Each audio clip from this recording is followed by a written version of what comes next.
afternoon, everyone. My name is Jennifer Ahern. I am really happy to be here with you guys this afternoon. Have you guys been enjoying the conference so far? Yes. Yeah, that's great. Yeah, it's been some absolutely fantastic presentations and some great discussions and lots of really good stuff to go on. So this afternoon, this session, the format that it's going to take, I'm going to say a few sort of introductory things. We have a panel assembled here, and I'm going to ask each of the panel members individually. They'll introduce themselves. You can't see in the back row, can you? No. Lots of seats up here. I'm going to get each of the panel members to introduce themselves in turn and just say a few words, a few thoughts in terms of their experiences and their advice looking at the issue of managing cancer follow-up care from an empowered patient perspective. All right? I will let you all know that they have just learned that. So my apologies to the panel on that. But I have absolutely no doubt that they will all give us some really interesting kernels. And after they've all said a few words, then it's going to be out to you. So as you're sitting there and as you're hearing them speak and hearing some of the things that they have to say, I want you to be thinking about the questions that you want to ask them. So again, the subject that we're talking about is cancer follow-up care and patient empowerment. So last night we heard, and a couple of presentations today, we've heard about the definition of empowerment. And the WHO, the World Health Organization, is saying that empowerment is patients that have greater control over decisions and actions affecting their health. So that's the definition the WHO has been using. We've heard a lot about some of the things that can lead to patient empowerment. We've heard a bit about the role of the healthcare providers in facilitating that empowerment, the communication, the importance of a two-way communication and a relationship, the empowerment about the greater control over decisions and actions affecting the patient's health. And so one of the things that we heard about last night too is one of the big barriers to empowerment is fear. And the subject that we're talking about here this afternoon, cancer, I think if there's, a lot of diagnoses will strike a lot of fear into people's hearts. I have to say that I would think cancer would be one of the ones that would be the biggest. And you get that diagnosis, I am so sorry to inform you, but we've discovered that the lump that was in your breast is a malignancy. You have cancer. I can only imagine that the fear, the confusion, the questions you have that you can't even begin to ask, you can't even begin to formulate them. They're tumbling over in your mind at 1,000,000 miles an hour. You've got that diagnosis and you've got that fear. How do you become empowered? How do you move beyond that fear? How do you move forward with that diagnosis? And what are the roles that we can all play in the healthcare ecosystem? We heard about that before lunch, the healthcare ecosystem, and being the queen of your own health jungle, or the king of your jungle, I suppose, as the case may be. What can we do to empower those patients? What can we as patients do to empower ourselves? We need to overcome that fear and achieve that empowerment. And cancer is one of those diagnoses you don't want to hear, and it's one of the ones that we hear as the leading cause of death around the world. It's a global situation. In the Caribbean region in particular, cancer remains the second leading cause of death, and it's of immense increasing concern to many Caribbean health departments. The high cancer death rate within the region is associated with late diagnoses, limited access to resources for some conventional treatments, such as radiation therapy, prohibitive cost, poor baseline health due to common chronic diseases, psychosocial issues, and a number of other causes that they think are contributing to the increased prevalence in the Caribbean. Many of the Caribbean islands, though, are finding unique ways to try and close that cancer care gap for their residents. Over the past few decades, there's been a push for increased cancer screening for breast cancer, prostate cancer, cervical cancer, colon cancer, and other cancers. And this has led to an increased detection of cancer at an earlier stage, and patients are now living longer thanks to research that produces novel chemotherapeutic drugs, targeted antibody therapies, more refined and safer radiation delivery, and comprehensive treatment plans. These treatment breakthroughs are allowing patients to battle the dreadful disease and living for a longer time with or without evidence of cancer. But survivors are finding it difficult to adjust to life after cancer treatments, and learning how to navigate follow-up care plans can be quite difficult. So this phase after treatment, after diagnosis, treatment, is what we want to talk about today, that post-care situation. And sometimes they've found that this causes a feeling of abandonment, and an increased risk of suicide is documented in some cancer patients. So the discussion today is about how we are going to empower those patients, empower their caregivers, and promote advocacy, looking at things like cancer treatments and the impact on families, survivorship versus living for your appointments, the models of long-term follow-up care, combating the fear of cancer reoccurrence, and how do you live with your new normal. So those are some of the things that we want to have some discussions around this afternoon. I'm joined by a fantastic panel here today. We have Sutton Burke, who is the Director of Infinite Mind Care, Holly Whitelock, who is a cancer survivor and advocate, Dr. Virginia Hobday, who's the Medical Director of Cayman Hospice Care, Dr. Vinitha Benoy, who's an oncologist at Health City Cayman Islands, Dr. Tanya Ebanks, who's a surgeon at Chrissy Tomlinson Memorial Hospital Doctors Hospital, and then we have Jennifer Weber, who's the operations manager of the Cayman Islands Cancer Society. Can you give them a round of applause?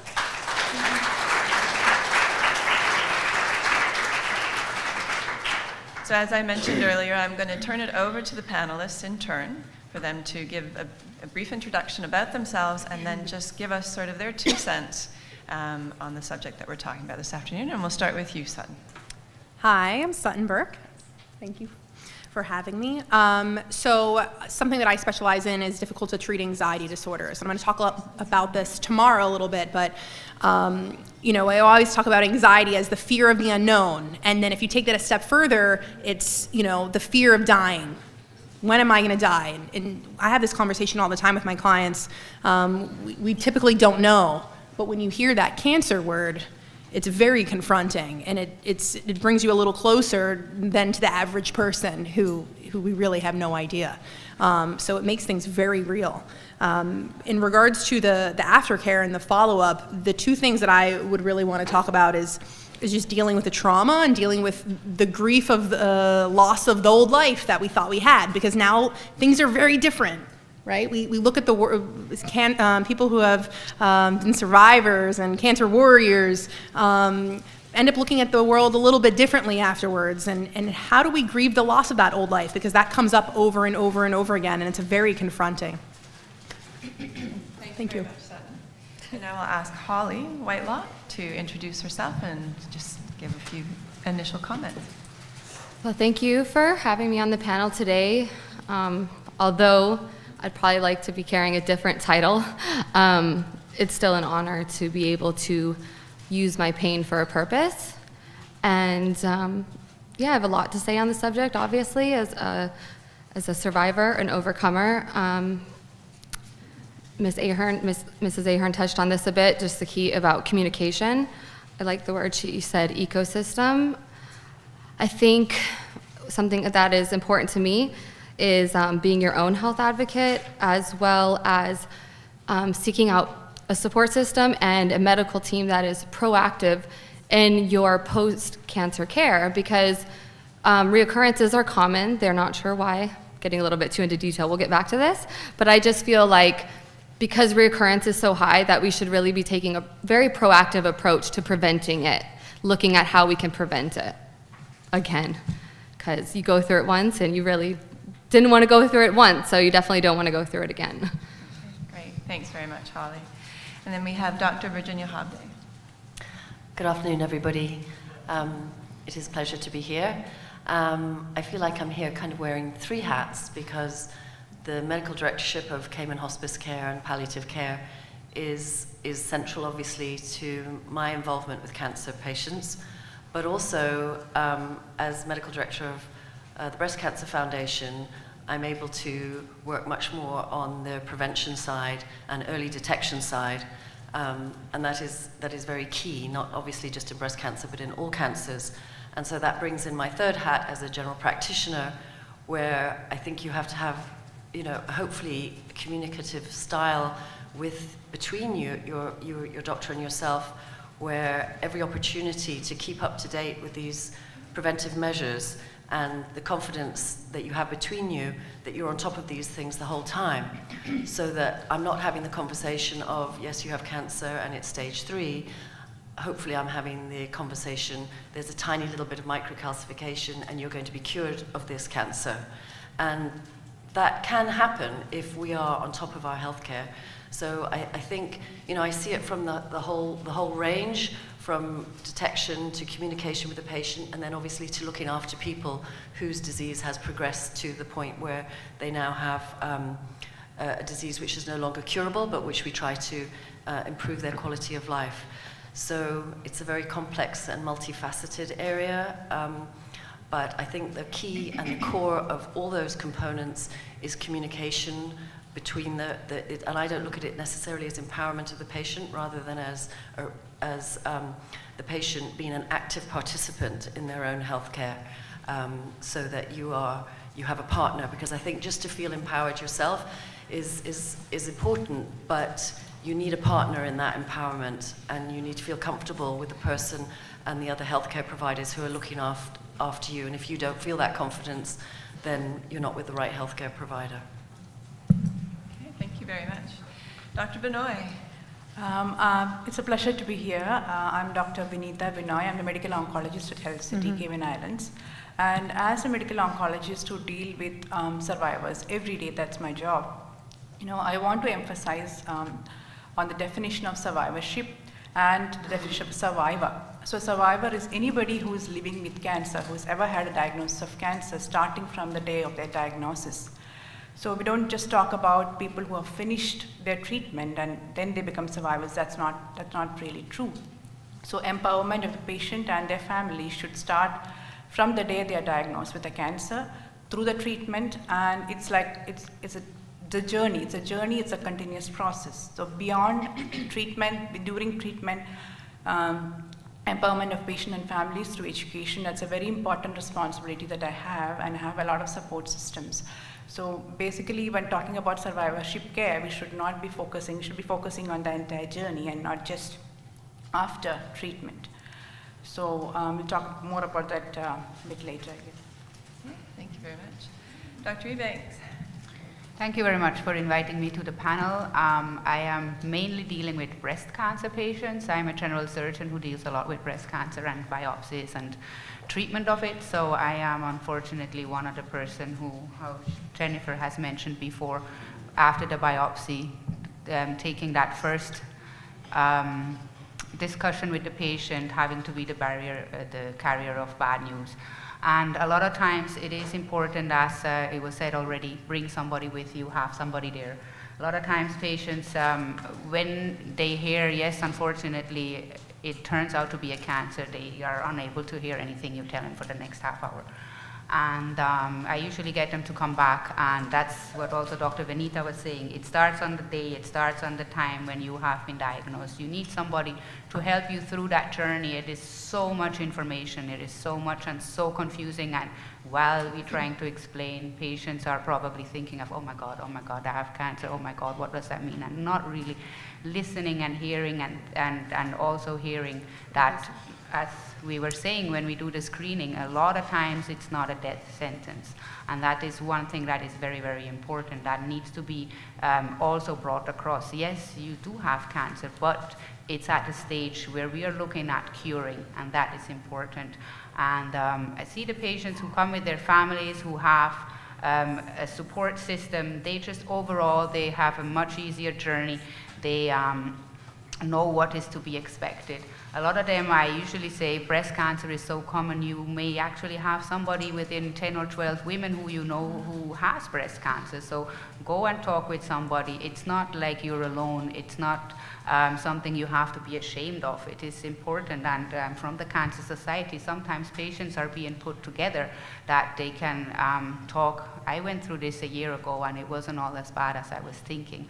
And I think we need to make sure that patients are informed, they know what their stage, what their diagnosis, and what is going to happen for the next few months ahead, or 6 months, a year ahead, depending on what type of different treatments there are out there.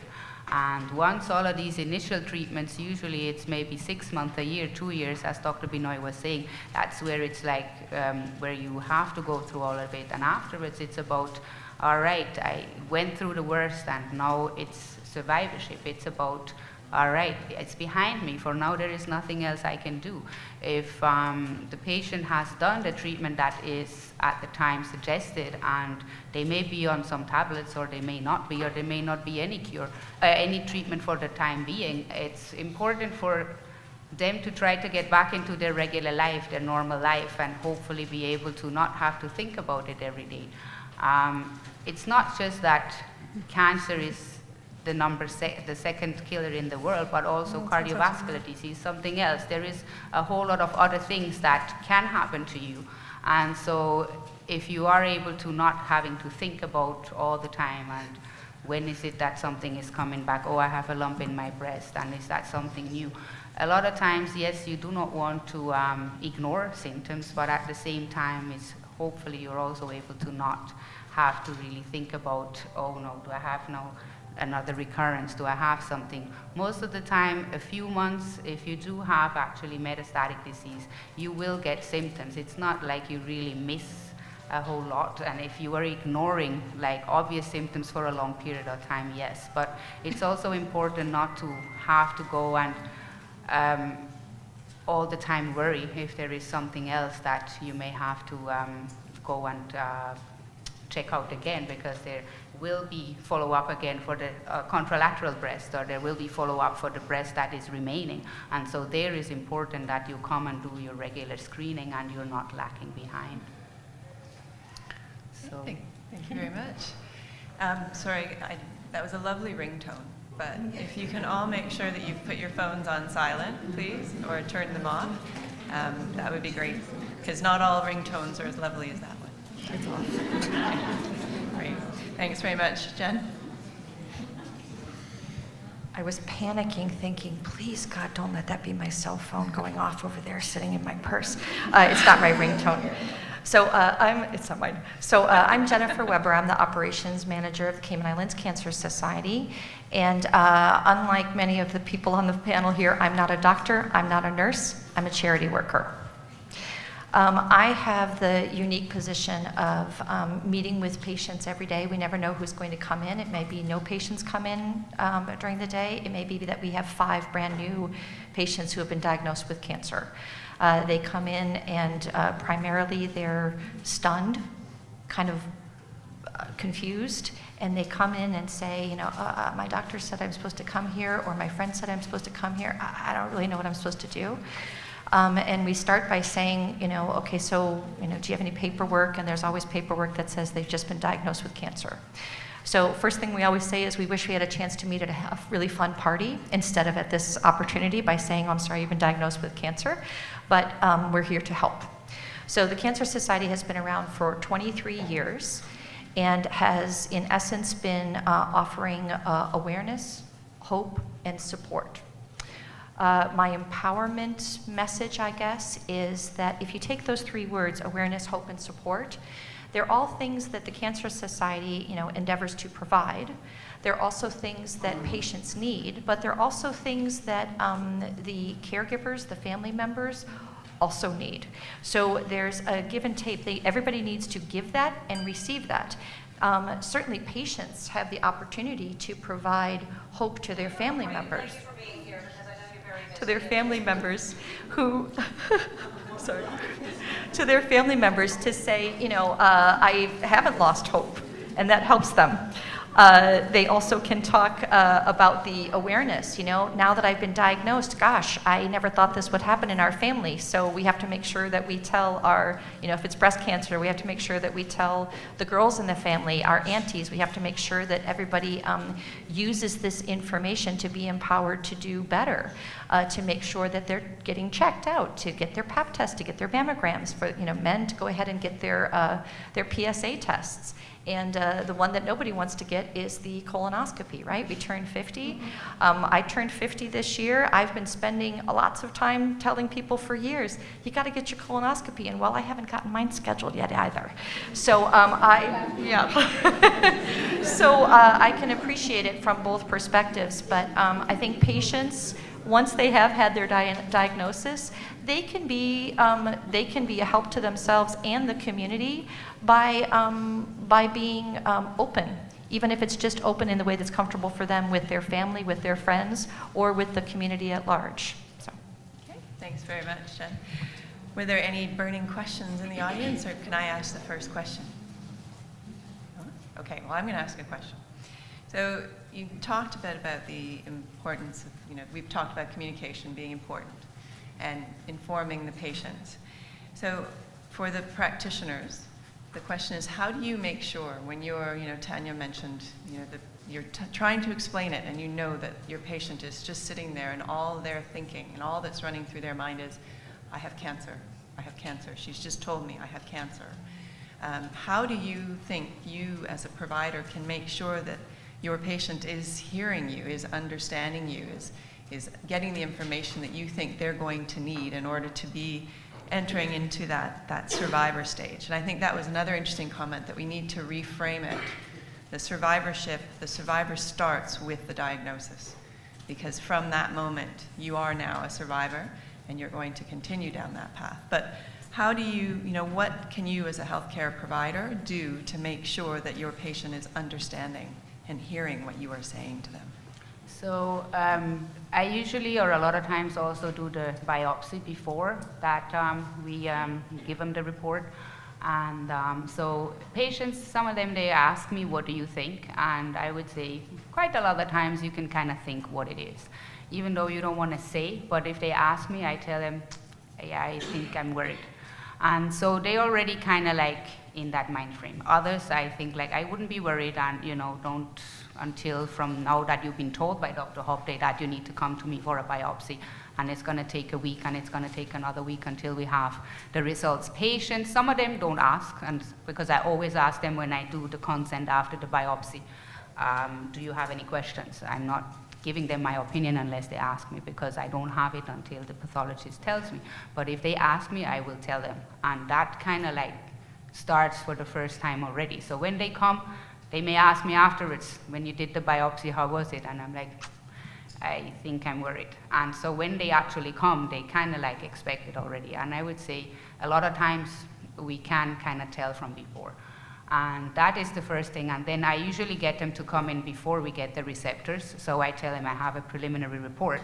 And I tell them, yes, we did get a report, it is cancer. But for now, we're still waiting for the for the receptors to come back, and then we're going to have to do other things. So at the first, say 2 weeks or so, they probably come in 2-3 times. And I tell them, please bring somebody next time, because I know they're, as I said, the first time they're like, oh my God, okay, well. And then they come with somebody next time, and I said, talk to somebody, and they come with a whole lot of questions. And so that's when they kind of start to. And a lot of them, they come and they say, you make sure you take notes, because I am just there trying to find out. So it is a process. It's certainly a process. And it's that way it has kind of worked, I think, all right and good. And hopefully most of the patients, some of them, they don't bring anybody, but most of them they do, and that certainly helps a lot, yes. Dr. Benoit or Dr. Hopday want to add anything? Yeah, so those most of the time when patients come to me, they already know that they have cancer, because they are referred by a surgeon like Tanya. And they know they have cancer, but they have no clue about further details. Most of the times they don't know, staging has not been complete, or they don't have the biomarkers, they don't know what treatment awaits them.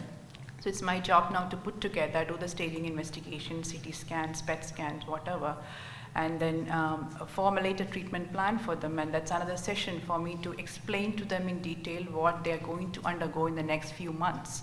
So this is a huge task in itself, and quite a lot of time I find patients, even though they come to an oncologist, they know I'm an oncologist, and come to me and I say, cancer, do I have cancer? Because that has not registered with them. And we talk about stages of cancer. If it's stage 4, they say like, stage 4 what? So this is a task that is not accomplished in one day, and we have to keep, as Tanya said, it's usually through multiple sessions, and you have I generally give them information about the cancer they have, touch upon the stages and the treatment, and then direct them to websites or informations on, I know a lot of information is available now in the internet, but the most important thing is, as our previous speaker mentioned, not let them go to Dr. Google and search. So the moment they do that, quite often, but they come with some information, but I always tell them Dr. Google is the worst doctor ever, and you consult him, you start planning your burial, that sort of a thing. So there are a lot of, authorized websites of the National Cancer Institute, cancer.gov or cancer.org, which is that of the American Cancer Society. It's quite comprehensive, and there's a lot of details about specific types of cancer, treatment, prognosis, anything you want, with a lot of added links, so the patients can often go, and I direct them to say, okay, you go and search for information only in this sites. Come back to me, and as Tanya mentioned earlier, write down your questions, what you have for me next time, so that we can discuss. So this is not a one-step process, and it usually happens over a couple of weeks before we plan, and during the time we plan their treatment, whether it is chemotherapy, radiation, going overseas and all that. So it's a slow process, it's a continuous process, and I always encourage the patients and their caregivers to come together, because it's also important that they know what's happening, and the most important support system that a patient has is often the caregiver, their family. So they should be involved, try to involve them actively as much as possible. The other important thing that I do is to let them know what support systems are available to them on island apart from the families. So we have a lot of wonderful organizations here, like the Cancer Society. The other day I had a patient who was not even aware of how much insurance he had. So that's an important thing, the financial aspect of taking of treatment. They don't even have to go overseas for a PET scan, and they have no insurance. They are paying their outpatient out of their own pocket.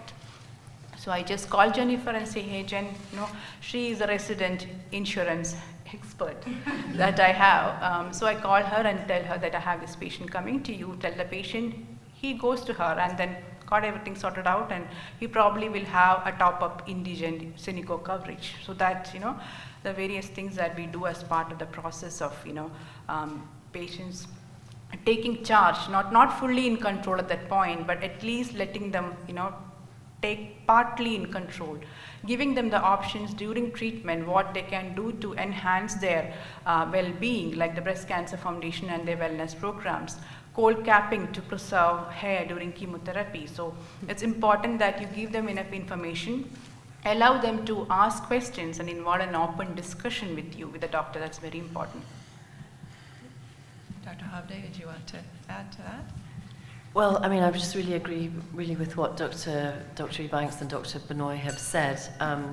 One of the things is how there are tutorials which medical students don't learn very often, but hopefully you learn when you do your postgraduate studies in how to break bad news. And there's a right and a wrong way to do it. And it's very much looking for cues from the patient themselves, not using euphemisms, and allowing them to reflect back without giving a lot of information immediately to them. And quite often, fortunately from a GP point of view, we can have them back the next day. We can have them back every day for 2 or 3 days. So it's not like a specialist appointment where there's perhaps more pressure of time, or they can't see the specialist. So often with the first diagnosis, we don't really talk a lot about the detail, and that will really very much depend on how the patient responds themselves.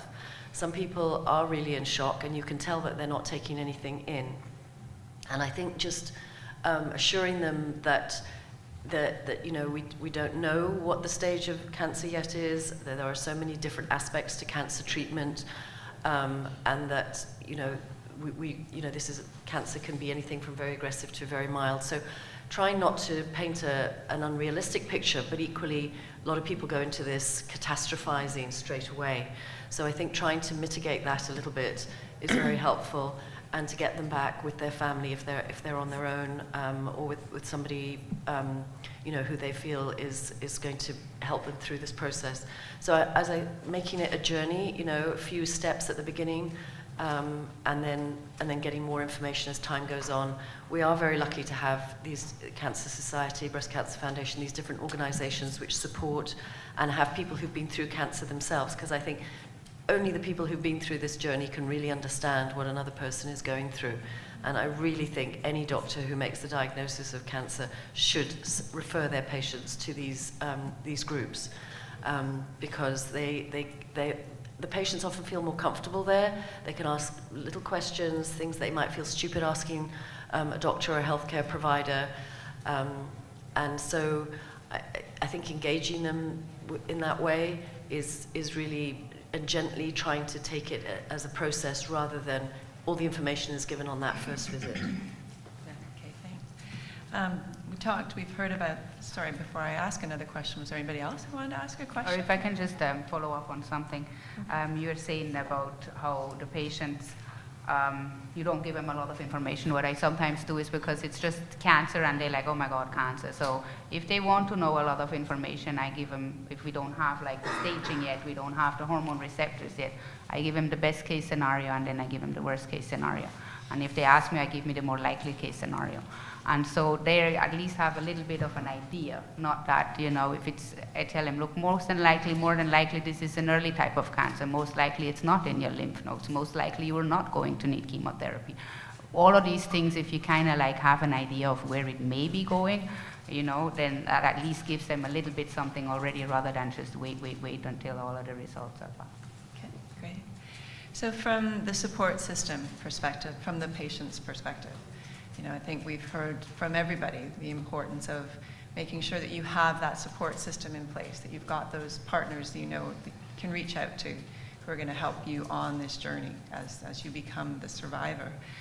From the patient's perspective, maybe Sutton, Holly, maybe Jen, from your discussions with people as well, do you think that, what are the things that we as patients or family or friends of patients can do to help make sure, because we heard earlier about, people don't want to intrude, and it's true. You hear that somebody's been diagnosed, you hear through a friend of a friend of a friend, and you think, oh, I don't want to bother them, they must be so concerned. And then we heard from Sabrina Foster this morning. She said, it would have been so nice. She felt, in a lot of ways that she'd been isolated because people didn't want to bother her. The intention was a good one. Mm-hmm. So, and I know from my personal perspective, I do find it difficult. How do you have that conversation with the person who's received this diagnosis? What can you say to them? How can you reach out without feeling like you're intruding, without feeling like you're getting into their business? You're reaching out from a point of care and concern, but how do you, what are the best ways to start that conversation? Well, as a person who I guess have been in that position in the past, right? Because I was diagnosed January 2017, so I know the feeling of not knowing exactly what to say to someone. Like, the words just don't seem fitting. You start to write it out and you're like, what if they take this the wrong way or this? From my experience, I don't really think people feel that they don't want to intrude. I really feel it's a fear of not knowing what to say, not knowing how to handle it. They don't know how I'm going to react. Am I going to break down crying in a public space? So I was very honest and upfront, and every patient is different, and I think younger patients versus I think sometimes when you're diagnosed at a younger age, there's different challenges and different ways of dealing with it. But I think what I would say to anyone is make the effort, definitely reach out. To say that you don't want to intrude, to me, it depends on what our relationship is, but like I've had people message me like, "Oh, you put a post up. Did you break up with, hubby?" Like you're not afraid to ask me that or to get in other type of business that isn't even as serious. So especially as Caribbean people love to chat. So, people are talking about it. They're definitely talking about it on the back patio, but did you hear what happened? Oh my word, she's so young. I never thought she seemed so healthy, but yet where's the message? Where's the call?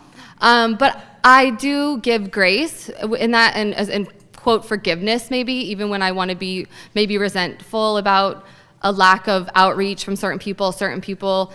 The sense of isolation, I can relate to that. But I try my best to give grace because I know I've been there, not knowing what to say and maybe not doing the best. You just get caught up in your own life. You know, you're living your life. You have your problems. It's hard to manage the time of giving your family, giving your career, your own health, and then also to, okay, now I gotta, bake a cake for this person or, whatever it may be. I just say make an effort, even a small effort. And most people are really nice. Like you might, if you have a really grumpy person pre-diagnosis, they're probably very grumpy after diagnosis.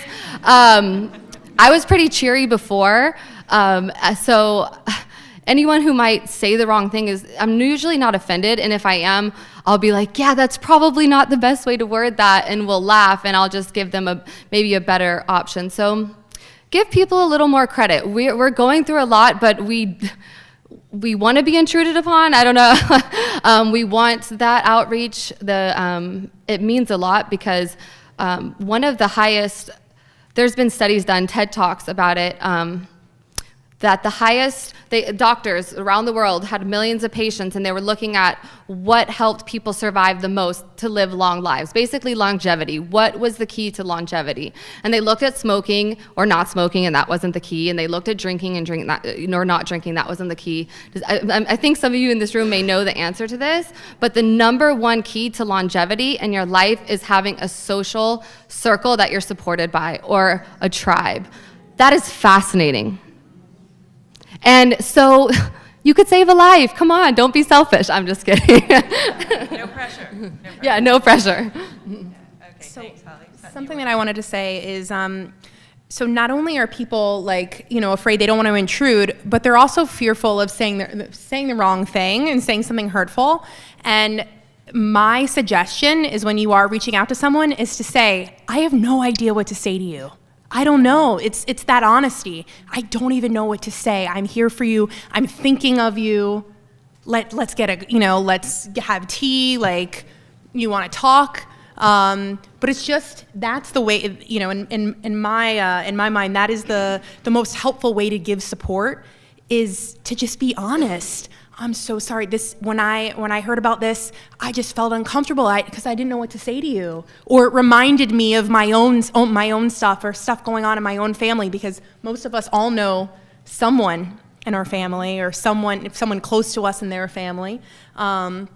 So it's that honesty, and that people really understand, right? And then that opens up a conversation, and maybe it's a laugh, but it's similar to when we're, we have a loss, or someone has a loss. It's no one wants to reach out, or they don't know what to say. I'm so sorry for your loss. And it's to say, I don't even know what to say to you. Nothing I say is really gonna make you feel better. I mean, I can't take it away, but hey, what's up? Just adding to that, I saw a really interesting video graphic, and it was this person sitting in a depression bubble, and that depression could be a trauma, it could be a long-term depression, or just they experienced a loss. So they're in their sadness, and people keep the vision is their loved ones keep throwing hearts at them. Here's some love, here, cheer up, you just need to get out more often. Oh, come on, be positive. This is what people are trying to do to help. And it was interesting because the graphic, they were in this bubble, and the hearts just bounced off. And it was someone who had studied trauma and grief their entire life, and they came to this grand conclusion, which is, it's not even complicated. It's get in the bubble with them and just sit. People just want to know you see them, you see their soul, how it is. You don't always want to be cheered up, given a solution. Sometimes there's not a great solution. Sometimes there's nothing really cheery about that day. Yes, I'm still breathing, I'm thankful. But I just thought that was really interesting, that someone who had studied grief and trauma their whole life and was trying to understand the relationships between people who seek to help those people and why sometimes they failed. And people just really, like Sutton said, we just want to be heard, be honest, and just sit with us. You don't have to fix the problem. Half the time we probably don't even want to talk about what I called the C word. For a year and a half, I've just been able to say the word. I had breast cancer. I called that BC. I just preferred not to use the word a lot, but now I can say it, and I'm progressing in that. And I think Dr. Benoit pointed out that survivorship, sometimes people see, oh, well, she's doing great now, like she beat it and everything's fine. Talking about possible recurrence, obviously there's that, but just there's a lot more to follow-up care than, okay, you have no evidence of disease now. We still need support. We still need people to help us through those times. So Jen, you get in the bubble with people at the Cancer Society. I think a lot of the work that you guys do is probably And there was just a question, being too. with there. We'll come to the question. So you got to move fast, guys. Got to move fast. No, I wanted just to add up what Holly was saying, that probably friends are sometimes not really knowing what they want to do or what they want to say and how they want to be with you after that. And as you say, Holly, you don't always want to talk about it. Sometimes you just want to do things that you did before. And it's okay as a friend to talk about yourself. It's okay to talk about your little problems because you did that with your friend before. And maybe she just don't want to talk about her own cancer today, and you just go and you do something else, and you try not to feel guilty that you are not the one who didn't have cancer, because I think that is a lot of time the problem. Okay. Jen? I'll tell you, my kids hate to go to the grocery store with me or anywhere out in public because wherever I go, people come up and go, did you hear who has cancer? Do you know my friend died of cancer? Do you know my auntie had cancer? You know, my grandma died of cancer. Everywhere I go, all anyone wants to ever talk to me about is cancer. And I get enough of that at work, actually. But, as people were talking, I was thinking about lots of different things. One thing that we say often to people is, if you don't know what to say, I don't know what to say. Or if you don't know, if sometimes people say, oh, well, they're gonna die. But don't say that to people. Don't say, oh, I heard you're gonna die. But you can say things like, gosh, I can't stop thinking about you.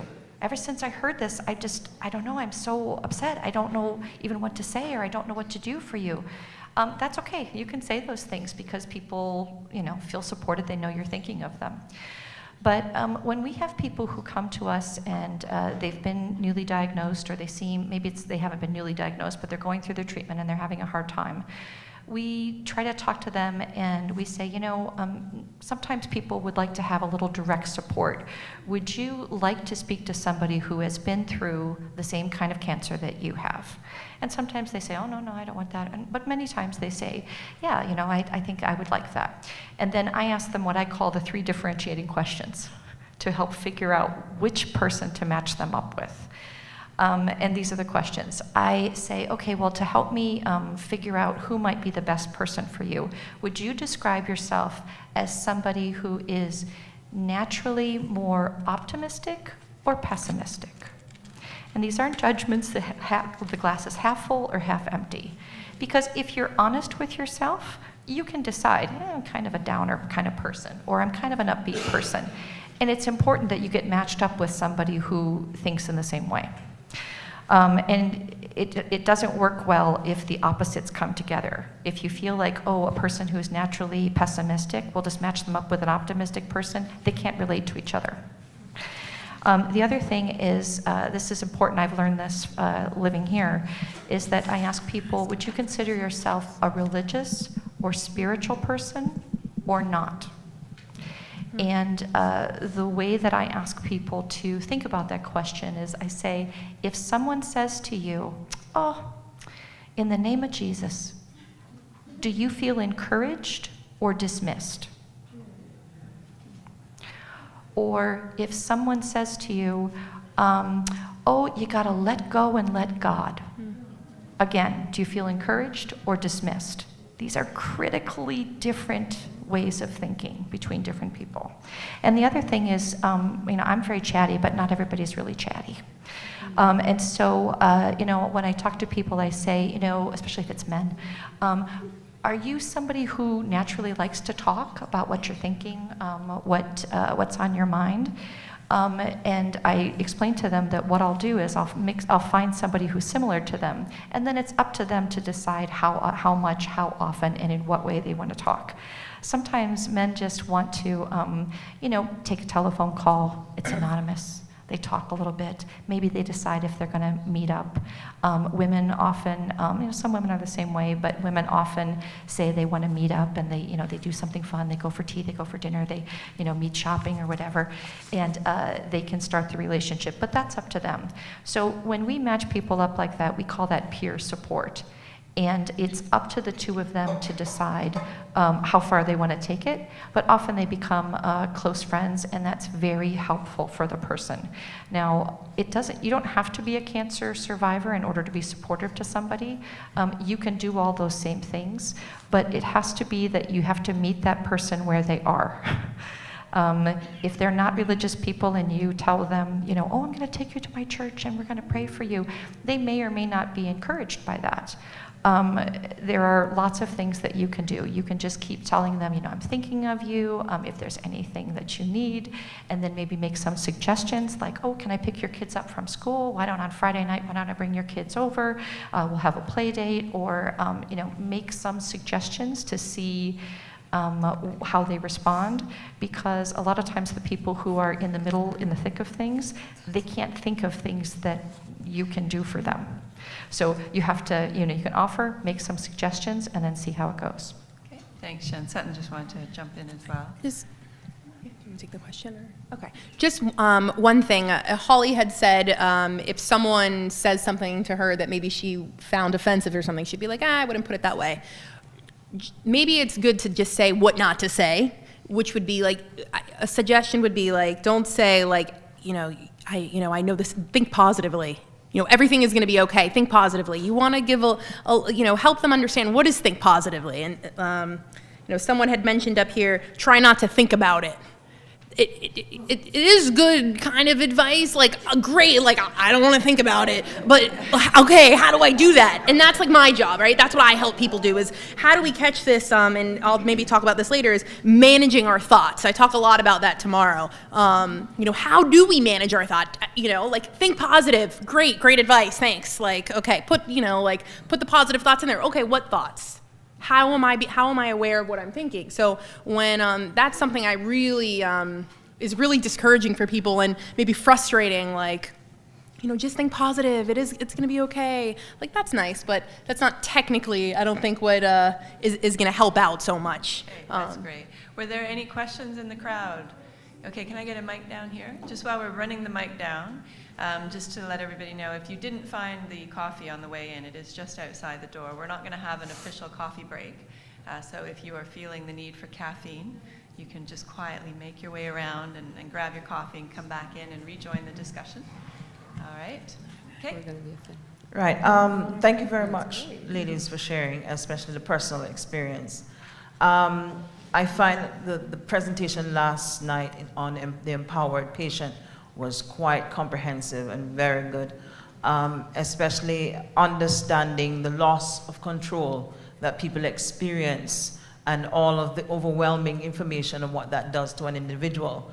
And what I find is that, especially from one of the notes from the presentation, that empowerment cannot be achieved unless patients internalize the need for self-change. And I find that when a person is not an empowered patient, they are the most difficult persons to give social support. And the unfortunate truth is, the only thing to do at that point in time is do nothing. Because what you are going to do is, you're going to push them against this wall that they're already against. And there's nothing you can say or do that will change their mind. So it's easier to help a person who's somewhat empowered or want to change. But the other ones, there's not much you can do, and it's just be there, but do nothing. Okay, so say any of nothing. the panel members want to comment on that? What do you do when you come up against a patient or a client or a friend or a family member that is in that place? They're not empowered. They're just resistant. Maybe it's that state of denial. Any thoughts, any comments? Meet them exactly where they are. Meet them are. exactly where they are. Support them, love them, but you got to meet them where you are, because, we see that, I see it quite a bit, and we got to meet them where we are, because we can't push them. Right. And when they say, well, you know, I have cancer, a lot of times people, when they come to me, doctors may be surprised to hear this, the first thing they say is, I have cancer, I'm going to die. We're all going to die.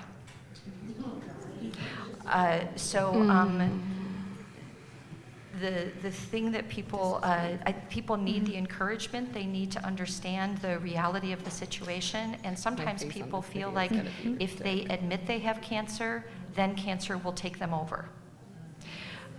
They have to sort of work their way through it to get to the point where they can accept their diagnosis.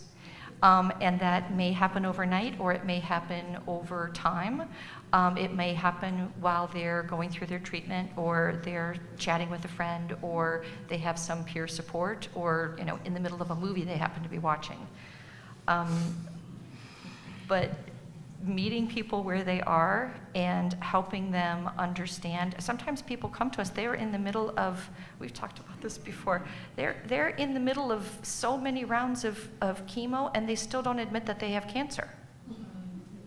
Are we talking about the minority or the majority? Because I feel like a lot of the last few topics or issues we've touched on is kind of like the minority. Because and all the women and men that I've known who've had cancer, haven't met too many that weren't empowered, and maybe my definition of empowered and a psychologist's definition of empowered may be different. And then,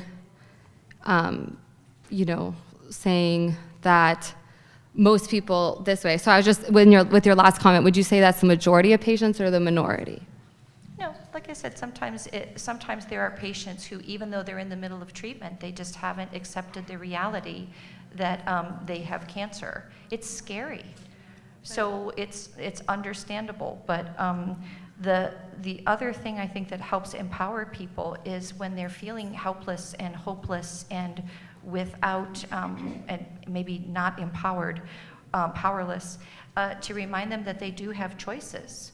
There's plenty of choices, even within cancer treatment. You know, you get to choose who your doctor is. You get to choose your approach. You get to choose if you're going to be the patient who says, I want to ask If you all have the questions. Seneca, sorry, I have Seneca. I don't get all those choices, but. Well, definitely it's a minority, actually, I would say. Yeah. I agree with Holly, but we do see a spectrum of patients, and I agree with I like the good lady's statement that when they reach a wall, then they're pushed against a wall. I see a lot of patients who do not believe in our modern medicine, what they call, and believe in diet, nutrition, and other alternative medicines. They believe that it will cure their cancer. And they come to me and say, they've got a PET scan in front of them that says stage 4 cancer and a biopsy report, and they say, I've just started this diet, and a month ago, and I can already feel the benefits, and I'm looking good. And then say, but I know the cancer inside is responding, and I don't want any chemotherapy or radiation or surgery. Then it's up to you to try to convince them, talk to them, but quite a lot of time they do not want to believe me, or despite giving them options of educational materials or whatever we do, sending them to support systems, they might not be convinced. But absolutely, they're a minority, and I agree with Holly in that. And going back to the support system, we have a question. If I can get my mic runner to, we have 2 questions. Yeah, we can just turn our ringers off on our phones, please. Again. One of the issues I find with cancer is the reaction is the same as a grief reaction, loss. So they go through the same phases of denial, anger, grief, and the whole lot. People who receive bad news deal with it through a series of events. And it's like having a loss in a family, a death, and they go through those phases. If you don't treat people and recognize that they're going through each phase and deal with each phase accordingly, you're not going to be able to reach them. Amen. It's grieving that. It's grieving as I mentioned in the beginning, that grieving the loss of the old life. Once you hear that, it's like everything I thought. Huh? Oh, okay. I'm like, what? It's everything in that instant, it does, your mindset changes. And so we have to acknowledge that it's a grieving process of that old kind of mindset of that old life. And now, what's great is when you come on the other side, now we can create whatever we want. And there is a lot of empowerment, which I think Holly was saying is, a minority in the beginning, you might see, or maybe throughout the whole process of being in that one stage of denial. But what's amazing as a clinician to get to see is now what do we get to create on the other side, and how do we all get to help you do that? And how do you do that with yourself and feel empowered to really do that? Yeah, we've got two other questions on the floor. One, I've just been away at meetings, the Global Ministerial Summit on Mental Health. And one of the things that they were really talking about is the importance of recognizing that mental health and well-being is really on par with, has to be treated on par with, and is inextricably linked to our physical health. And so, we heard about stories of a patient who'd been diagnosed with diabetes and basically was told, you have diabetes, come back and see me next week and we'll talk about it, and went home and went into an incredibly deep depression because there was no recognition of the impact and the new normal that this patient was going to have to deal with, and the loss, the grieving over the loss of their normal life and what this was going to mean. So we had a question here. We need the microphone. It's not working? She doesn't want to use the microphone. Oh no, you need to use the microphone so we can record it. We're recording it. We need your use the microphone for me. Bring her the microphone, Shereen. Come on. Bring her the microphone. Sorry. I'm trying. Talk about that. Good evening. I just have a comment, or whatever. I have a friend that's just been diagnosed and in fact is now in the hospital where she had her surgery. What I found with her, she said, well, Kay, what would you do? I said, sweetheart, it's your body, it's your diagnosis. You do what you think is best for you, and I'll be the best supportive friend to you I can be. It doesn't matter to me what you decide. I want to be there for you. I'll pray for you, I'll assist you in any way I can, I'll be there. But I'm going to encourage you to make your own decision. And so that's what she did, and she is doing well, praise God.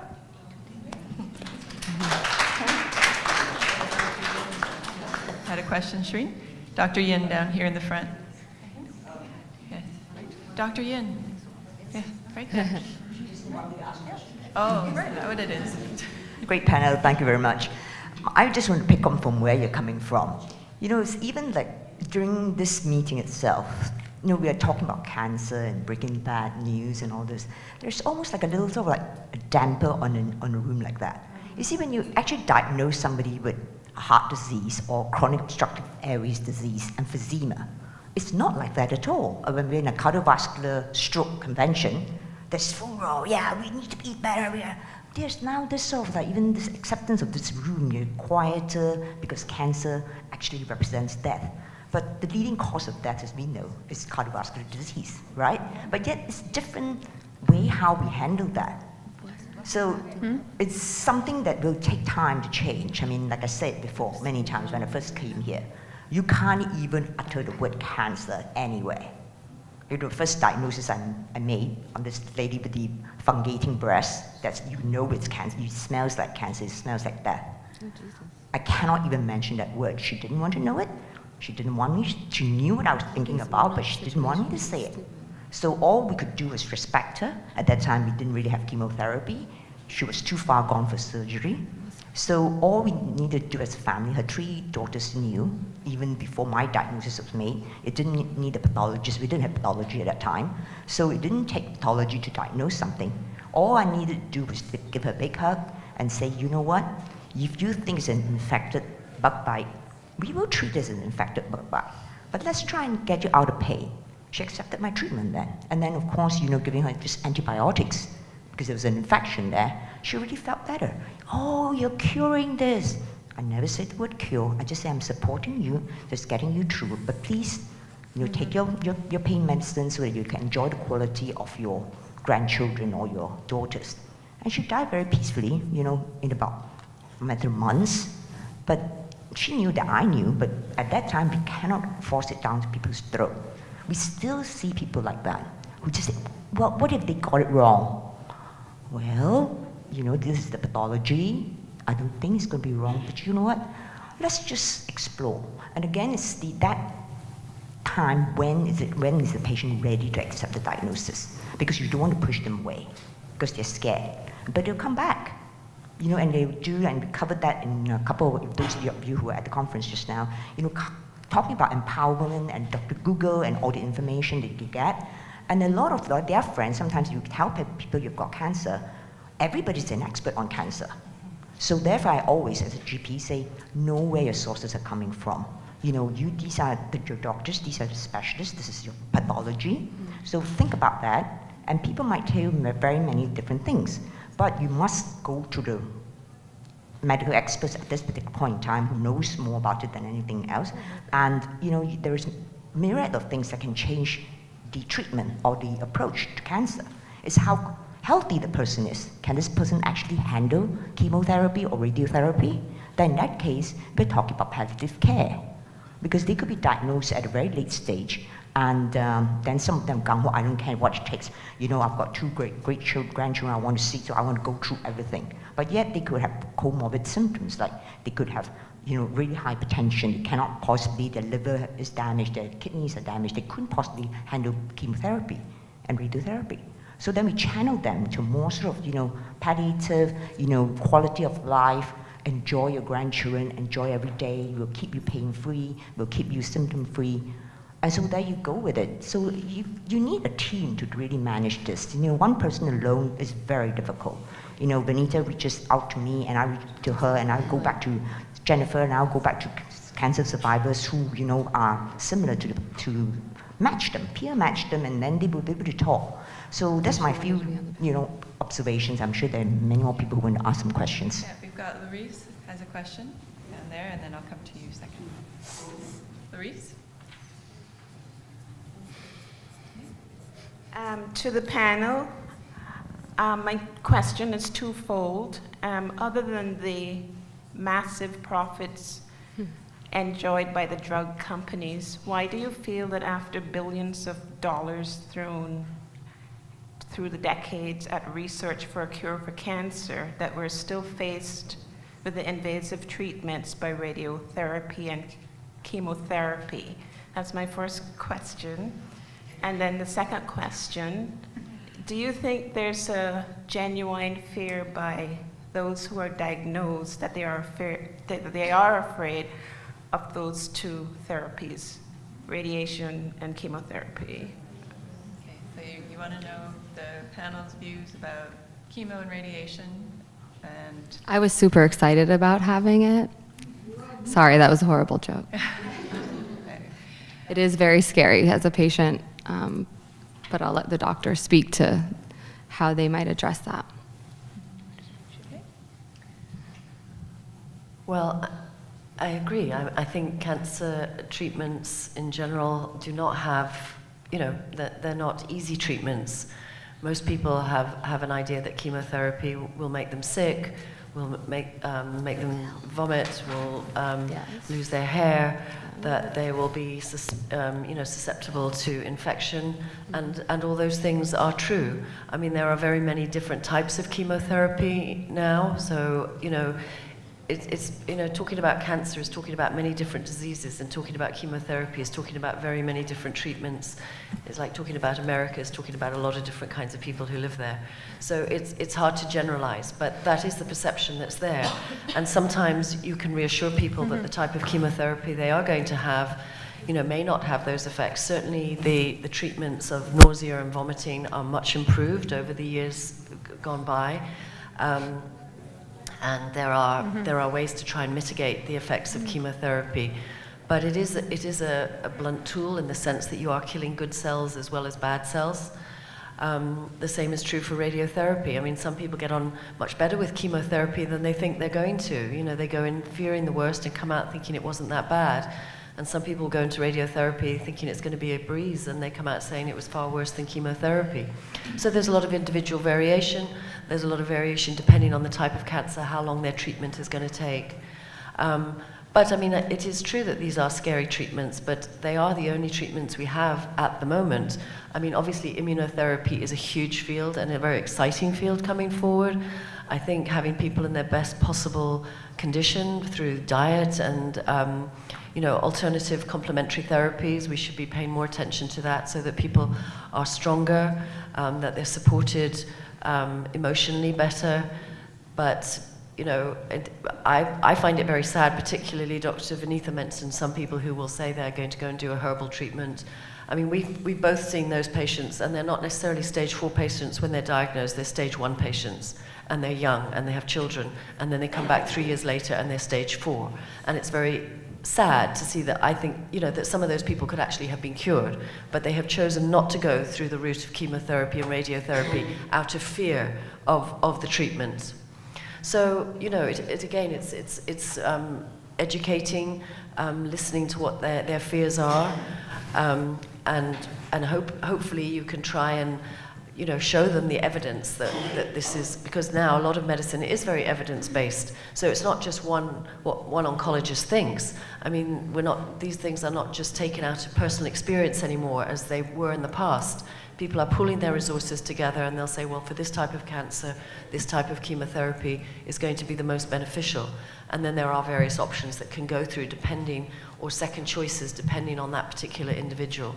So does that answer a little bit of your question? Dr. Benoit, did you want to offer some? Dr. Ebanks and then Dr. Benoit.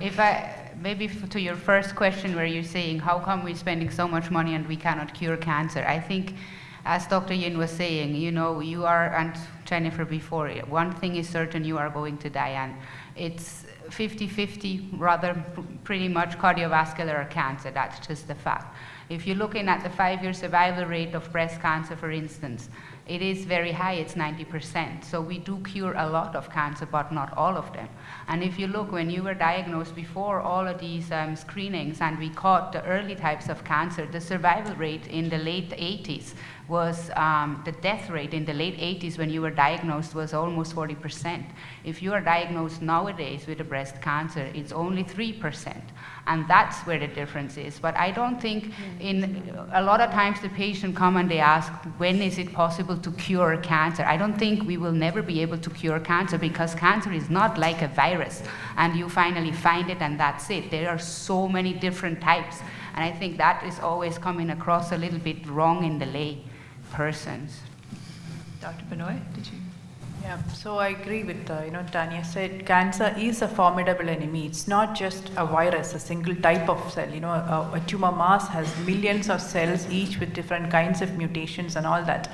So it's impossible sometimes with just one modality to just completely kill all those cells. So usually we go with combination of various treatments, and previously it used to be only chemotherapy and radiotherapy, but in the last 2 decades we've had several new alternative methods, including immunotherapy, which is one of the breakthrough treatments of this last 5 years. So using that in combination, and combination is important because that's the only way we can kill or make sure that we kill almost 99% of all the cells. So for a patient diagnosed with breast cancer, anything more than 0.5 centimeter, we have to use. Most likely we have to use surgery, we have to have chemo, we have to have radiation, hormone therapy. So it's a multi, a lot of bullets in our armor where we have to use against them to make sure that the cancer is cured, that is eradicating the last cell, bad cell in our body. And immunotherapy has brought forward a lot of, remarkable improvements in cancer survival. So stage 4 lung cancer, for example, the average survival used to be about 9 months to a year for stage 4 lung cancer. Now people are living for years and years. So on island, we have a patient who's now 4th year after being diagnosed with stage 4 cancer, and that's with immunotherapy. So we are seeing a lot of improvements, but as Tanya said, we've got a long way to go before we can find a cure. Okay, I think Sutton wanted to chime in, and then we'll come to you. Thank you, Larissa. You asked a great question, and as Dr. Habde said, there's a lot of fear that comes up when we talk about these treatments. And I think sometimes what gets missed is just how powerful that fear can be and how all-consuming it can be. And while you're going through the process and then afterwards, just how sometimes it can consume just your thoughts and what you're doing on a day-to-day basis. And when we talk about the empowered patient, I think it's very important to be talking to the patients about that, and that destigmatizing that we know that they're thinking about it, and we can't, by saying don't think about it that much, make sure you're going and you're playing your sports and you're doing your regular life. It's actually, again, good advice, because we want them to be in their regular life, but it's also, well, what do I do when I think about it? How do I manage it? So encourage by destigmatizing mental health and encouraging them to, not only speak to their support group, but reach out to support from a therapist. We had talked about earlier, there was a therapist working with the Cancer Society. Make sure, keep encouraging them to talk to someone about those fears, someone to help them learn to manage how to deal with them. How do I stop those thoughts when they come in? How can I give myself a little relief? And that's really, I think, really, really important, is how do I give myself this me time and a break in my brain when all of this is going on and it feels like I can't stop thinking about it. So really encouraging getting some support for that. Okay, thank you. I have a question over here. It'll be number 3. I'll come to you. Yeah. Thanks, Miss Jennifer Ahern. I'll say to the panel, thank you all for enlightening us with your knowledge and what to expect. But still, when it comes to that push, and you sit before a doctor to hear them tell you that you have, especially breast cancer. I was diagnosed this year, and I went to the doctor for a prescription, a refill, because I was going on my vacation with my grandchildren and my daughter. We were to meet each other. We're going to have this nice time together.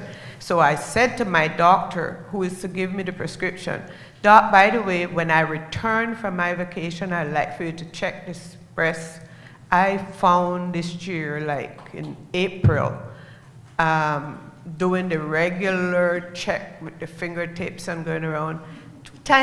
One tiny little lump there. I think when I return in July, I want you to check this for me. And the doctor looked at me and she said, Miss Buckley, you sit there until I come back. I want to check this myself before you go. I said, doesn't matter, I am leaving next month. So when I come back, I'll deal with it.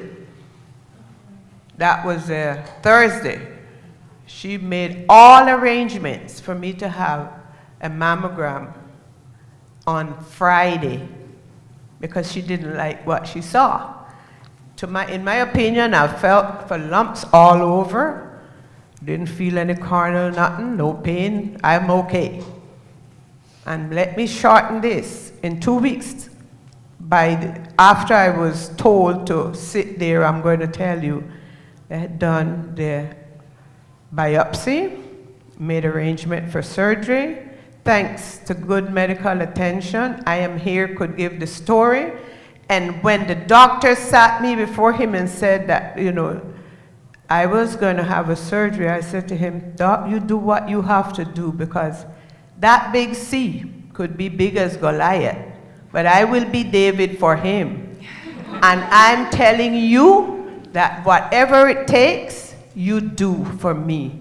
And I will do the rest, because doctors can only do some things, and the patient has to do the rest. And let me tell you, I didn't go on my vacation. One of the things that I want us to share with each other, I don't know how many of you have been to a doctor and they try to be as nice and as calm and as sweet and compassionate. Compassion is seen in a doctor's face when he or she has to say to you, you are with the big C. But let me tell you, it takes us to deal with it when they give it to us. And one of the things that I want to say right now, I've been listening to why they can't find cure for cancer, why they can't. Why can't we give more support to each other? Please, let's be nice to each other, especially. You see me wearing these sleeves? Every time someone see me with these, what's wrong with your hand? Nothing. There is not one thing. Well, why are you wearing those sleeves? Didn't say, well, how are you or what, you know? So I don't want to be considered a victim of cancer because I'm not.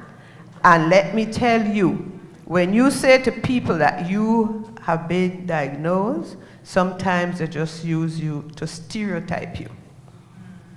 That little, I'm so sorry, sometimes is like, I'm sorry, but you know, that little thing behind it.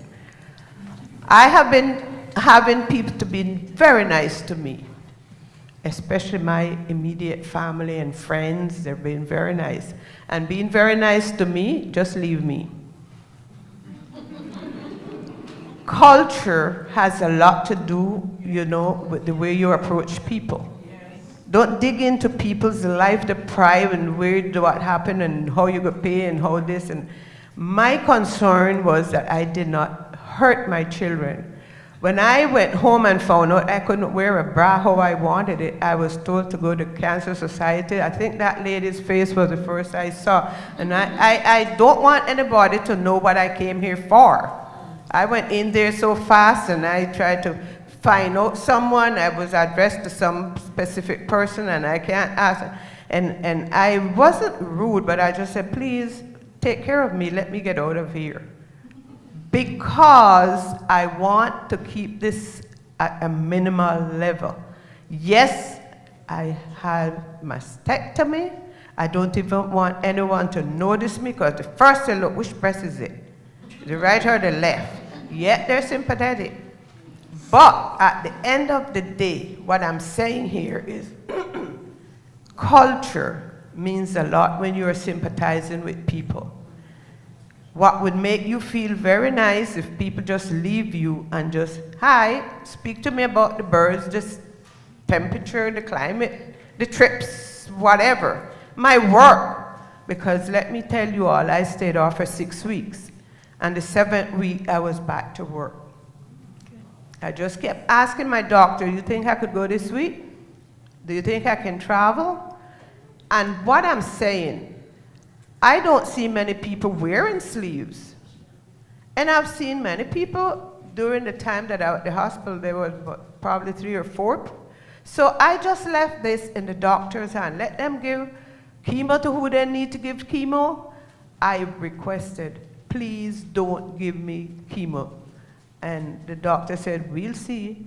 And another friend came up to me, you do what it takes. You don't go there and tell the doctor what to do. You follow the doctor's instruction. That's another way to support. Very, very good.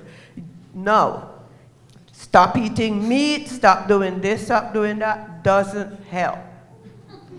Who smoked before, who drank before, if they want to, that's their choice. And at the spiritual walk, if you didn't love Jesus before you were diagnosed with cancer, seek him, but don't make believe cancer made you find Jesus. You have to have a walk with him before you take sick. And if I go and I try to help someone by saying, let me take you to my church or your church of preference, why? Why? Miracles happen, and I know he can. But don't pretend that it's because of my sickness that I'm going to look the Savior I didn't want before.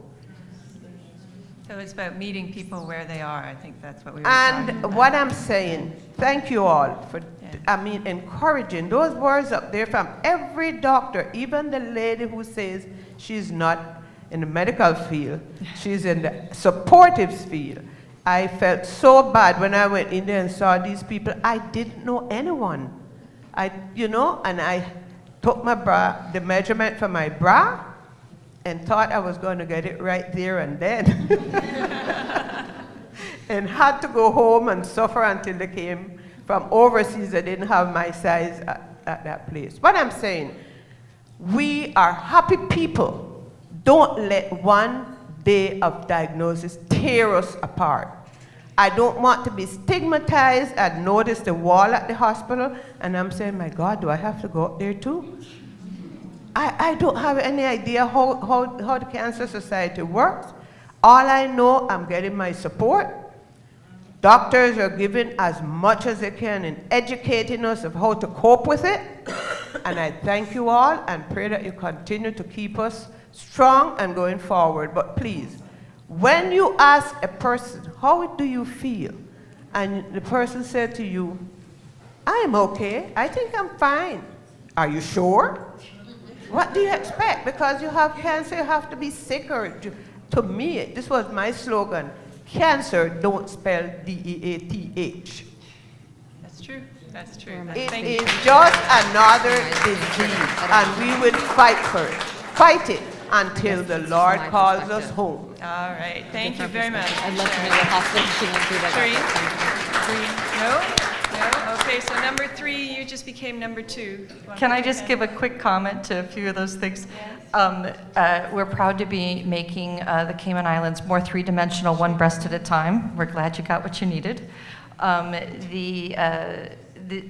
Women being able to get the prosthetic breasts and bras that they need is a critically important thing to women, and it's something that we're happy that we've been able to help women with.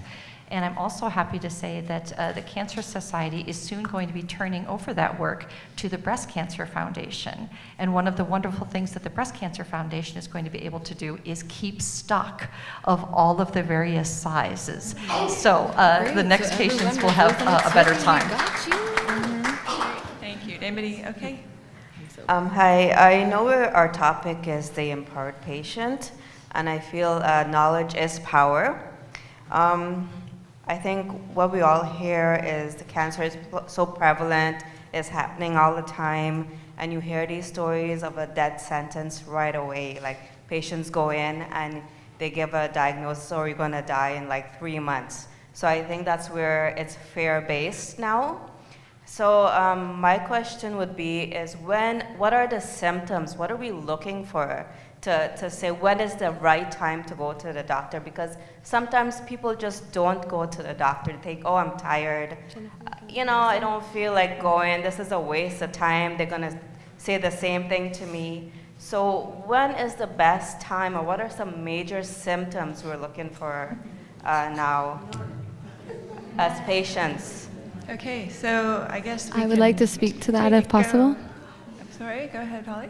No, just as someone who just recently went through the symptoms, they're not all what you think they are. And I think at different age ranges, there are different ones as well. Obviously, a lump is the most common symptom, and you want to get that checked out. And if you're told, well, you're too young, it's probably just a benign cyst, talk with your doctor, and I would highly suggest getting a biopsy to confirm that. I'm not saying go biopsy every, mole or, work with your doctor, decide when that time is right. But I think trusting your instincts is the best thing. If generally you feel like something's wrong, and as soon as you feel like something's wrong, that is exactly when you need to go to the doctor. If you feel, a lot of times with women, breast cancer, so sorry, that's what went through, so I can speak to it more, but it started to hurt when I would sleep on my left side, and that was because the lymph nodes that run down there were inflamed. So like a pain in your armpit would be a symptom to look for. Changes in your digestive system, because when your body's operating optimally, you can generally fight most diseases and even cancer, and you might even have a cancer cell and not know it because your immune system was working really well. I had like urinary tract symptoms. I kept going to the doctor. I'm just being completely honest, guys, girls, but I didn't have an infection. Well, when you have breast cancer, the hormones in your body get a little off, so it does affect your urinary tract. So that was something that I, now looking back in hindsight, those frequent visits about this other symptom. Another thing I was getting was really bad indigestion. And again, I know this sounds like not something highly related, but my body was in such an acidic state at that point that I was actually experiencing indigestion. I was experiencing neck pain because of a growing tumor can also cause pain, like in your ribs, kind of through your neck. And I think the doctors can speak more to that. Yeah, I think, if you don't mind, I'm going to ask them to speak to preventative screening, because I think there's so many different cancers. And I think that's also, to answer Larissa's question, I think one of the reasons that we haven't found a cure for cancer is because we use cancer as a catch-all term, but there's as many different kinds of cancer as you can imagine. So I think it might be more informative if we could just hear a bit about recommended screening. And not, though, to discount the fact that if you don't think you're well, you should go to the doctor. And if you feel something, you should go and say something, and make sure that you do take those steps. But if maybe we could just hear a little bit about what the recommended preventative screenings would be, when we think they would be appropriate. I know Jen's going to go and book her colonoscopy after we finish our session. And So yeah, with the breast cancer, I think we're probably one of the best screening because it is so common, and women to probably have a bit less of an issue to go for a mammogram than men for their PSA or a colonoscopy.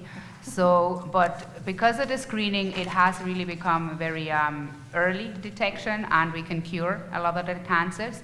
And so with the recommendations, it's after age of 40 to start your mammograms. If you have somebody who is a first-degree family member who was diagnosed earlier than 45, then you should go 5 years prior to that. You should start, if your mother was 42, you start with 37. You definitely don't ignore any symptoms. And depending on family history or depending on genetic changes, if there is a BRCA mutation, the screening is different. Sometimes we do MRIs as well and not just mammograms. So those ones are the specific ones for the breast cancer, but I give over to Dr. Hopte and Dr. Binoy for the rest. So I'll talk about colon cancer screening for somebody with an average risk, which is somebody who doesn't have a family history of colon cancer. The screening recommendations it starts at the age of 50. So there are several options for colon cancer screening, starting from testing the stool for blood, occult blood. Then there's also a screen called sigmoidoscopy, which is passing a video camera up to the sigmoid colon, which is part. And then we have the colonoscopy. We pass the camera entirely, up to the screening the entire colon. So the sensitivity of these different types of investigations or screening tests are different. So if it's a stool test, you have to do it every year. If it's a sigmoidoscopy, it's every 5 years. And if it's a colonoscopy, it's every 10 years. And that's when you have a normal test. So if you have had a normal colonoscopy, you have to have the next one only after 10 years. But if you've had any abnormal findings, like polyps that have been removed, depending on the results that come back, you might have to have serial follow-ups.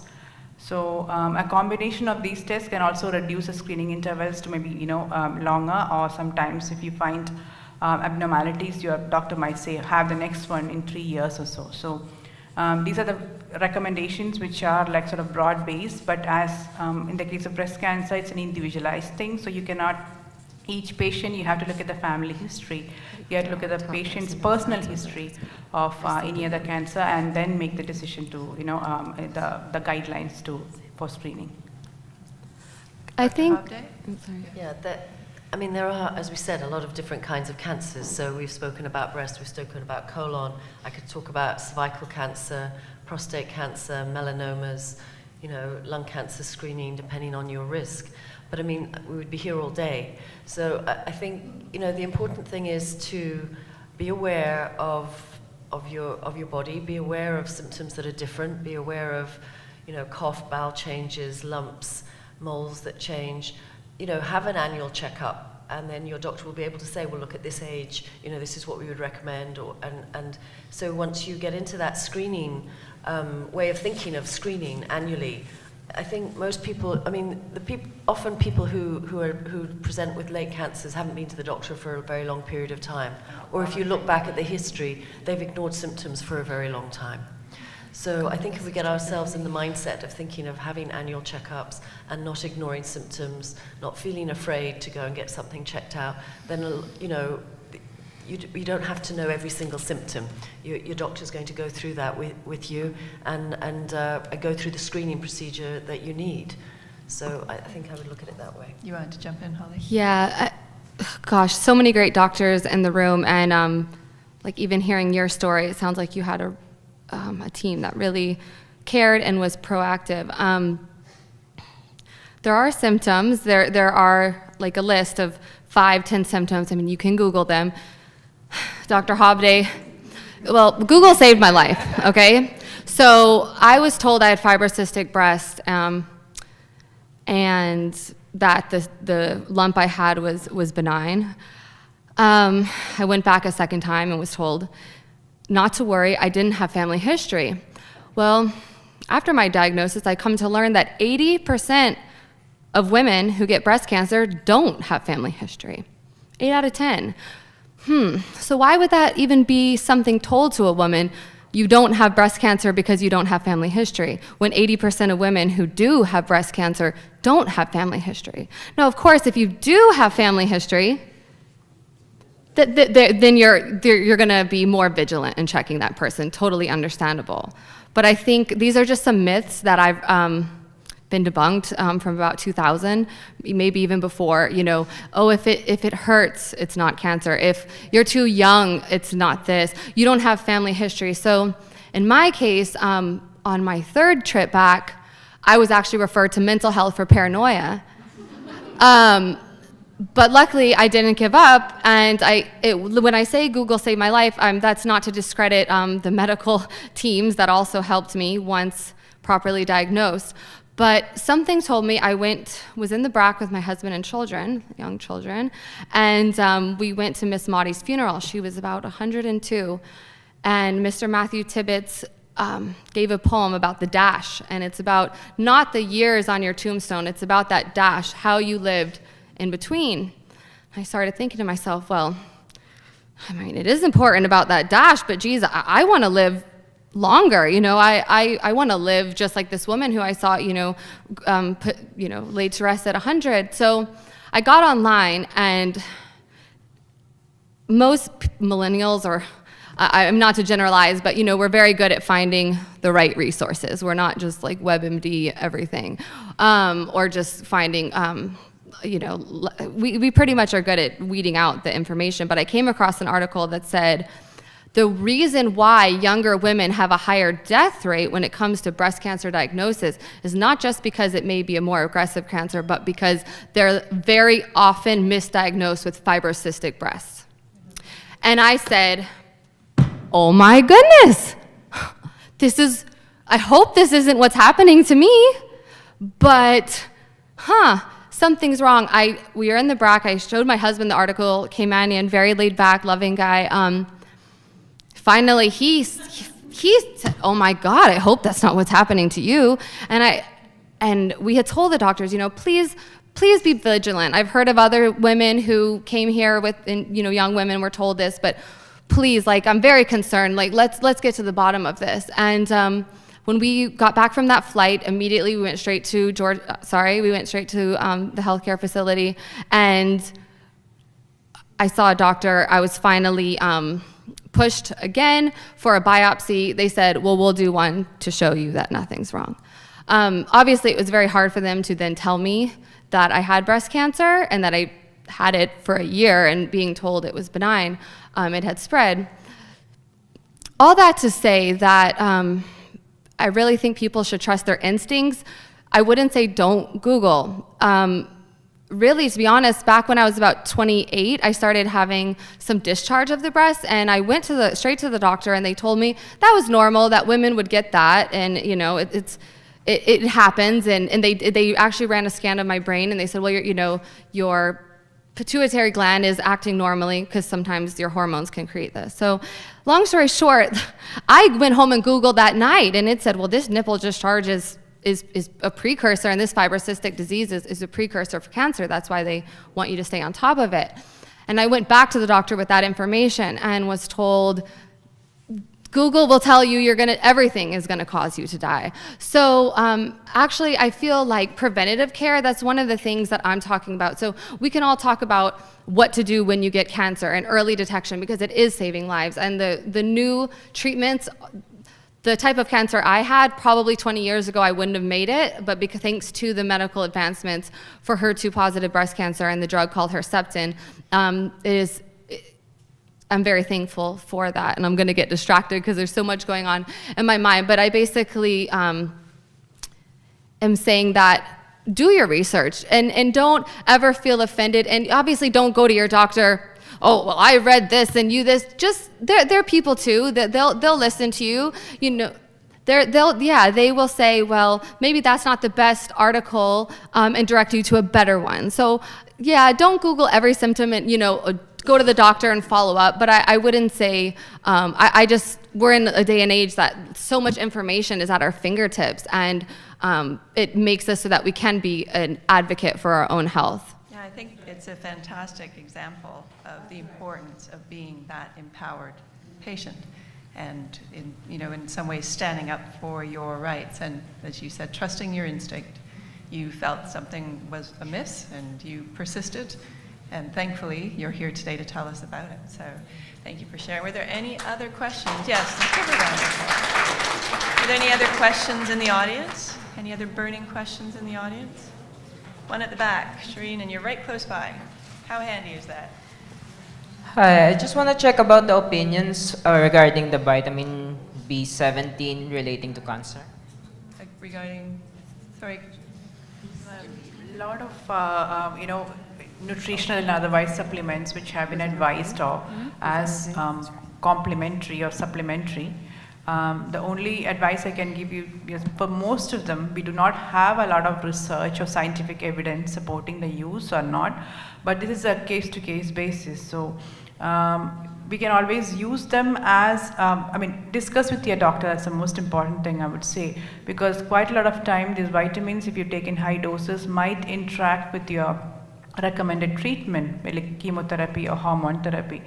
Like for example, if you're taking tamoxifen for breast cancer, you should not take St. John's wort, because there's a lot of interactions, it decreases the drug levels and the drug won't be effective. So whatever supplement that you want to take as complementary or supplementary, please discuss with your doctor so that we are not taking any harmful combinations.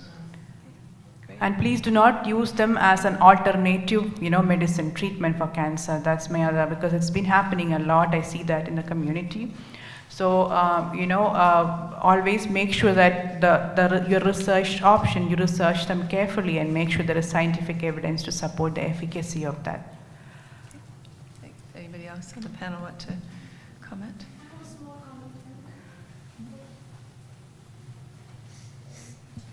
I think this is just a comment, and I really agree with Dr. Tanya, and I think all the primary physicians who actually see patients.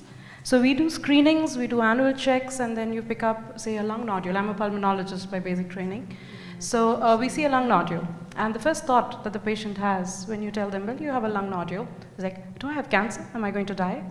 And I think it's very important for the doctor who sees the patient and says, well, we screened you, or you had the risk factors and we thought this is what we should do, is to first educate and, of course, reassure the patient. Because and I don't think this should happen when we've made the diagnosis. It should happen when we have found something that needs to be diagnosed, that needs to be biopsied, or needs to be, followed through. And I think when we start at that stage, I have found that patients are more receptive of the information we provide once the diagnosis is made. So there are a lot of people who come to me saying, I was detected on and they're referred from all our colleagues here. And when they come with the scan and say, well, I have a nodule in my lung, what do I do about it? I think it's best to first inform and look at the risk factors, talk to them about, you may be at a higher risk because you've been, and there are risk calculators, the technology can help there. But it helps to understand if they've been smokers, to tell them, well, this is the probability it may be. I can't say in numbers, but these are the possibilities of a diagnosis. If it is this, there are treatments available. If it is not, it could be inflammatory, it could be infective. So look at all the options, don't panic. And when we have a diagnosis, we will discuss the rest of the options. And so when they have a reassurance, perhaps from the word go, saying, oh, I have a lump in my breast or a nodule in my lung, what are my options? What am I looking at? I think when we inform them then and empower them with that information, and of course they'll look up Google. And I have found that when they find the same answers on Google, it helps them, gives them more reassurance, and probably also inculcates more confidence in the healthcare that they're receiving. And perhaps we should start then. And that is the part of empowerment that, a lot of us tell, oh, you need a biopsy, we're going to do this, and we're going to let you know what happens. But I think if we start with that discussion and, information is provided at that point, patients are more receptive to their diagnosis, or have the opportunity to research it better before they hear the results from you, and then they feel like they are, at a better state to accept that diagnosis, and they know, okay, I think not all lung cancers are bad, maybe I can be treated. And that's when we talk about staging and say, okay, this is the type, and this is what can be done. So I think this would really, empower patients to deal with their cancers, I think, yeah. Thank you. And Dr. Yin has her hand up one more time down here. Shireen? Right in front. I think this will probably be our last question because we're almost out of time.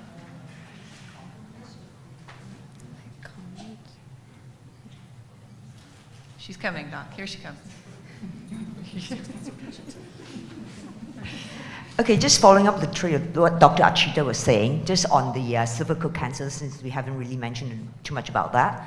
Cervical cancer, for example, has you diagnose somebody with an abnormal pap smear. They don't immediately now think they've got cancer. Because I think it's just through education, right? We say, oh, your pap smear came back with atypical cells. And they don't immediately jump, oh, do I have cancer? Because I think, with cervical cancer, because so much education has been thrown to it, and now most of the patients know if they have one every year or every 2 years, they know very well it's a slow-growing cancer. It hasn't been picked up for whatever reason, unless something changed. It's more likely that it's going to be normal. Then we normally tell them it's just atypical cells, so you can see that this is the first sign of change. It will take probably years or months before it becomes even precancerous. So we go through those stages with them. Whereas with breast cancer, it's a little bit more different. But hopefully we'll get to that stage where you can actually, diagnose the atypical cells, and then you say, okay, we wait 3 months or we wait 6 months. But now, again, we can do this HPV DNA testing to see whether they are really high risk. So by knowing that you just have atypical cells and they are HPV DNA negative, we can say, rest assured, nothing's going to happen too much. Come back in 6 months or 3 months or 6 months, depending, and we'll redo it again. More than likely, it'll be normal. But if they are HPV positive, then we follow another step and say, now you've got to go and see your gynecologist, and they may need to do a colposcopy, or if you're LSIL, so there are different stages of that. And I think breast cancer is following down that road, but the education, I think, in cervical cancer now has become less of a stigma that you can have abnormal cells, but it may not necessarily turn to cancer with the surveillance. I think there's another empowerment we can give to our patients. Okay. Thank you very much, Dr. Yin. So can I get a big round of applause for our awesome panel, please?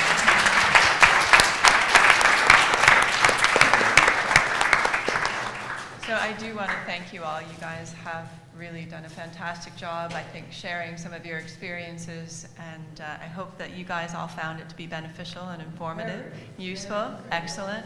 I do have some speakers' gifts for all of you, which you may have heard me mention earlier, have been sponsored by Kirk Freeport. Oh, wow. I've said that about 10 times today. Is it diamonds? So I will come and give those to you, but please do give them a big round of applause. Thank you. So how's everybody in the audience doing? We've hit 5 o'clock and people are out in rush hour now, but how are you guys doing? All right? Yeah? Have you enjoyed the day? Thanks. Yes. Awesome. Are you coming back tomorrow? Yes. Well, breakfast is at 8:15 tomorrow, and we'll be kicking off with Sutton tomorrow morning at 9 o'clock. She'll be talking about Mind Care 101, how to ask for help, what to expect, and steps to sustain change. So please have a wonderful evening. Enjoy your Friday, but not too much because you got to be back here at 8:15 for your breakfast. We'll see you guys tomorrow. Yes.